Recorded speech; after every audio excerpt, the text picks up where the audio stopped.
Good day, you're watching African Free Press Television. My name is Sam Adedoyin Kubi, bringing you the news today. First, the headlines.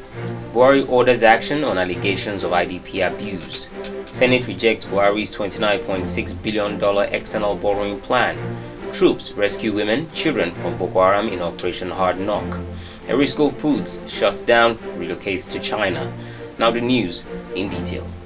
President Muhammadu Buhari is worried and shocked by the recently released Human Rights Watch report, which alleges sexual abuse and exploitation of women and girls in camps for those displaced by the Boko Haram insurgency.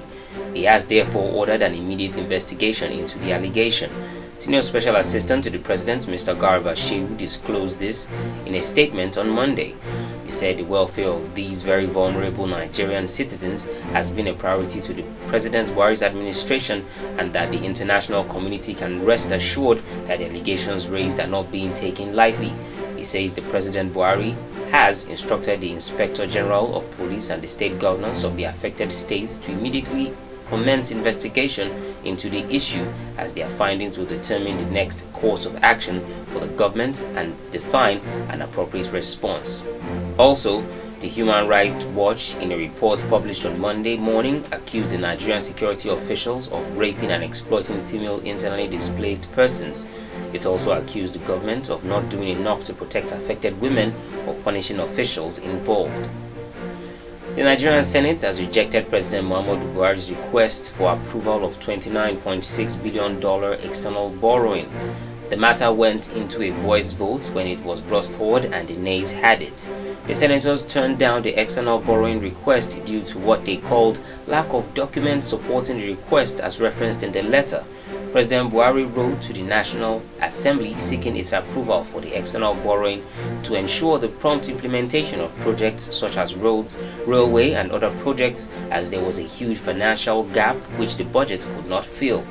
According to President Buhari's letter to the Senate, the total cost of the project and programs under the borrowing plan is $29.6 billion, made up of proposed projects and programs loans of $11.274 billion, special national infrastructure projects of $10.686 billion, Eurobonds of $4.5 billion, and federal government budget support of $3.5 billion. The troops of 8th Task Force Division on Tuesday rescued women and children in an operation codenamed Operation Hard Knock in Borno State, launched to clear pockets of Boko Haram terrorists hiding in remote areas. The captives, 19 women and 19 children, were rescued in northern Borno State along Niger-Niger borders. As the operation progressed, troops cleared pockets of insurgents from their hideouts in Momo and Touche villages around the Mate General area, Borno State. The women and children were held hostage in Dumba village by the terrorists. During the rescue operation, the troops killed 6 Boko Haram insurgents, while others fled with gunshot wounds, leaving behind 22 motorcycles, flags, and other items. Earlier, troops of Operation Lafia Dole, deployed at a checkpoint in Gubbio local government area of Borno State, foiled a suicide attack in Gubbio town by 8 Boko Haram terrorists. The incident occurred at around 9:15 a.m. on Tuesday morning. The suicide bombers arrived in a pickup vehicle primed with improvised explosive devices, including suicide vests. They attempted to force their way through the checkpoint but met stiff resistance from troops who insisted that the vehicle be thoroughly checked. The suicide bombers refused and blew themselves up by detonating one of the suicide vests, killing all 8 of the Boko Haram terrorists on board. Also, a total of 240 Boko Haram terrorists have surrendered to the multinational Joint Task Force, some of them with arms and ammunition. This is according to Chief Military Public Information Officer Colonel Mohammed Dole in a statement made available to the media. The recent wave of mass defection took place in Sector 2 area of responsibility, Bangasola, in Chad. According to the statement, the firepower of the multinational Joint Task Force, ground troops, and joint air operation during the Operation Gamma Aiki forced a massive defection of remnants of the Boko Haram terrorists.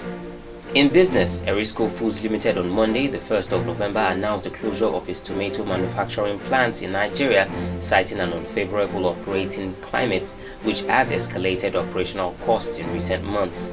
President and CEO of Erisco Foods Limited, Chief Eric Umeofia, has addressed a press conference in Lagos Tuesday, said the company had concluded plans to relocate the manufacturing aspect of the business to China, from where finished products would be imported and sold to customers in Nigeria and other parts of the world.